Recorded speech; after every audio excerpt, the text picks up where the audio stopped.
ইসিতে চলছে মনোনয়ন গ্রহণ ও বাতিলের বিরুদ্ধে চতুর্থ দিনের আপিল শুনানি।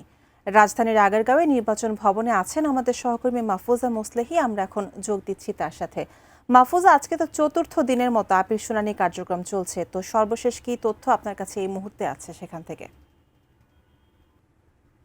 আগের খবরে যেমনটি জানিয়েছিলাম যে আজ 10টার পরপরই কিন্তু চতুর্থ দিনের আপিল শুনানি শুরু হয়েছে এবং এখন পর্যন্ত প্রথম যেই সেশন সেখানে কিন্তু আমরা দেখেছি যে মোট 36 জনের আপিল শুনানি কার্যক্রম সেটি সম্পন্ন হয়েছে এবং এই 36 জনের মধ্যে মোট 23 জন তাদের প্রার্থিতা ফিরে পেয়েছেন এবং মনোনয়ন অবৈধ বলে ঘোষণা করা হয়েছে 12 জনের এবং এর মধ্যে একজনেরটি কিন্তু অনুপস্থিতির কারণে স্থগিত রাখা হয়েছে।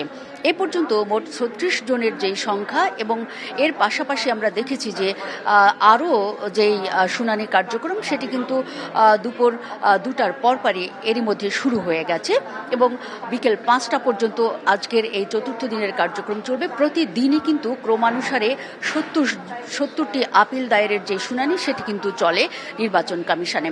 তবে যারা আসলে এখানে এসেছেন এবং প্রার্থিতা ফিরে পেয়েছেন তারা কিন্তু কমিশনকে ধন্যবাদ জানিয়েছেন। পাশাপাশি যারা পাননি তারা কিন্তু লেভেল প্লেইং ফিল্ড নিয়ে কমিশনের বিরুদ্ধে অভিযোগ করেছেন।